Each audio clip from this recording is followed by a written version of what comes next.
നമ്മുടെയൊക്കെ കുടുംബങ്ങളിൽ മാതാപിതാക്കളും മക്കളും തമ്മിൽ ആഴമേറിയ ബന്ധമുണ്ടോ? മക്കൾക്ക് വീട്ടിൽ എന്തും തുറന്നു പറയാനുള്ള സാഹചര്യമാണോ? കുട്ടികളുടെ സൗഹൃദത്തെക്കുറിച്ചും അവരുടെ ബന്ധങ്ങളെക്കുറിച്ചും പല മാതാപിതാക്കൾക്കും അറിവുണ്ടാകില്ല. പത്തനംതിട്ട അടൂരിലെ +2 വിദ്യാർത്ഥിനി 5 മാസം ഗർഭിണിയാണെന്ന് കുടുംബം അറിഞ്ഞത് അവളുടെ മരണശേഷമാണ്. സഹപാഠിയായ ആൺകുട്ടിയുമായി അവൾ അടുപ്പത്തിലായിരുന്നു. ഈ ബന്ധത്തിലാണോ 17കാരി ഗർഭിണിയായത്? ഇക്കാര്യം കണ്ടെത്താൻ സഹപാഠിയുടെ DNA പരിശോധന അടക്കം സമഗ്ര അന്വേഷണത്തിന് ഒരുങ്ങുകയാണ് പോലീസ്.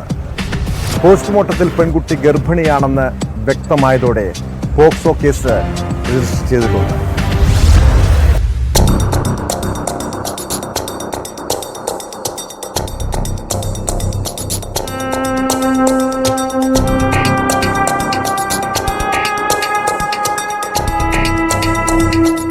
മരിച്ച പെൺകുട്ടിയുടെ കുഞ്ഞിന്റെ പിതൃത്വം തെളിയിക്കാനാണ് DNA പരിശോധനയിലേക്ക് പോലീസ് കടക്കുന്നത്.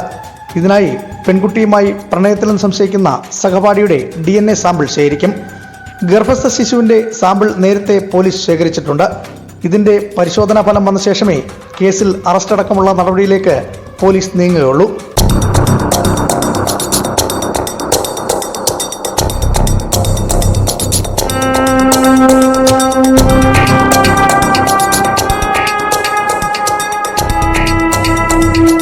ഇക്കഴിഞ്ഞ 22-ാം തീയതിയാണ് ജില്ലയിലെ ഒരു സർക്കാർ ആശുപത്രിയിൽ പനിക്ക് ചികിത്സ തേടി 17കാരി എത്തിയത്.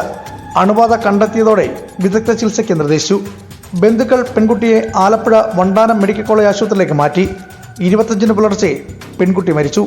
സംശയം തോന്നി പോസ്റ്റ്മോർട്ടം ചെയ്തപ്പോഴാണ് 5 മാസം ഗർഭിണിയെന്ന് കണ്ടെത്തിയത്.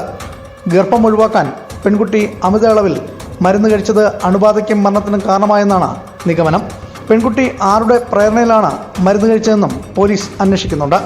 കുറ്റക്കാരെ അറസ്റ്റ് ചെയ്യണമെന്നാവശ്യപ്പെട്ട് പെൺകുട്ടി പഠിച്ചിരുന്ന സ്കൂളിൽ KSU പ്രതിഷേധിച്ചു.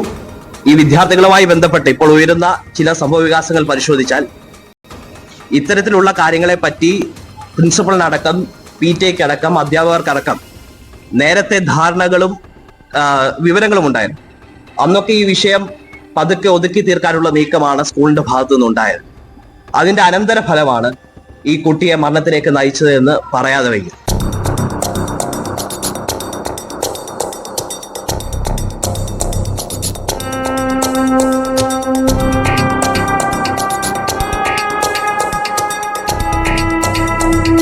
ന്യൂസ് 18 പത്തനംതിട്ട.